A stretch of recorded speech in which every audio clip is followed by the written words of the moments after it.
Voilà. Il faut comprendre déjà que le rôle du brossage, c'est éliminer, n'est-ce pas, les débris ou les déchets, les débris alimentaires. Et maintenant, une des astuces les plus importantes et la plus importante, j'ai même envie de le dire au-delà du brossage, c'est de toujours marcher avec sa bouteille d'eau. Pourquoi la bouteille d'eau? Parce que non seulement ça permet d'oxygéner de temps en temps la cavité buccale, parce que quand vous avez une cavité buccale qui est renfermée pendant un moment, oui, les bactéries peuvent se développer plus rapidement, mais le simple fait de prendre une gorgée d'eau va oxygéner la cavité buccale et empêche le développement des bactéries. Mais aussi très important, au cours de la journée, on ne doit pas se dire, j'ai dit dans une vidéo tantôt, qu'il faut se brosser après avoir consommé des aliments. Mais non, vous n'allez pas passer la journée, dès que vous avez pris un biscuit au passage, vous brossez.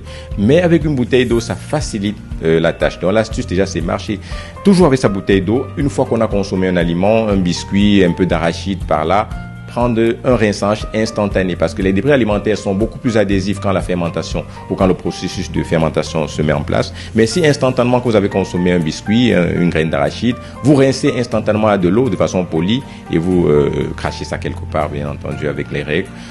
C'est déjà une astuce formidable.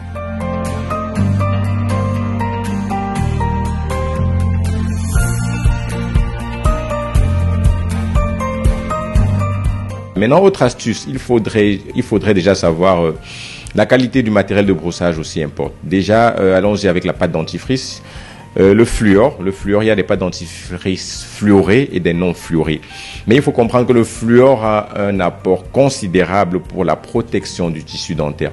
Mais il faut tout aussi comprendre que ce fluor-là apporté en excès peut provoquer une autre pathologie, on parle de fluorose dans ces cas-là. Donc il est important d'alterner les pâtes dentifrice fluorées et non fluorées. Donc en pharmacie, il y a des pâtes dentifrice avec du fluor et des pâtes dentifrice sans fluor parce que le fluor n'est qu'un des constituants de la pâte dentifrice.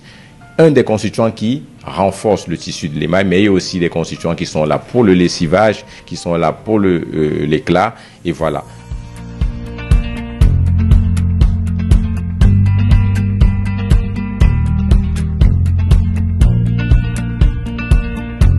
Maintenant, pourquoi pas consommer de temps en temps des chewing-gums pour ceux qui en consomment au xylitol.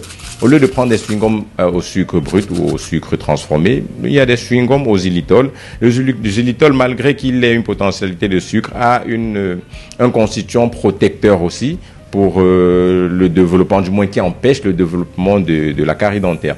Donc consommer des chewing-gums au xylitol. Une autre astuce, consommer des aliments laitiers. Oui, les aliments laitiers contribuent de même au renfort de l'organe dentaire, notamment au niveau des minéraux, de la minéralisation du tissu dentaire. Et oui, on a des sujets qui sont plus en même de développer des caries parce qu'elles n'ont pas une carie ou une dent, un organe dentaire renforcé. Mais selon le type d'aliment, on peut avoir des dents beaucoup plus fortes. Donc du coup, l'alimentation aussi amène à un renfort du tissu dentaire. On a un tas d'astuces comme ça et voilà, au quotidien, on pourra les partager avec vous.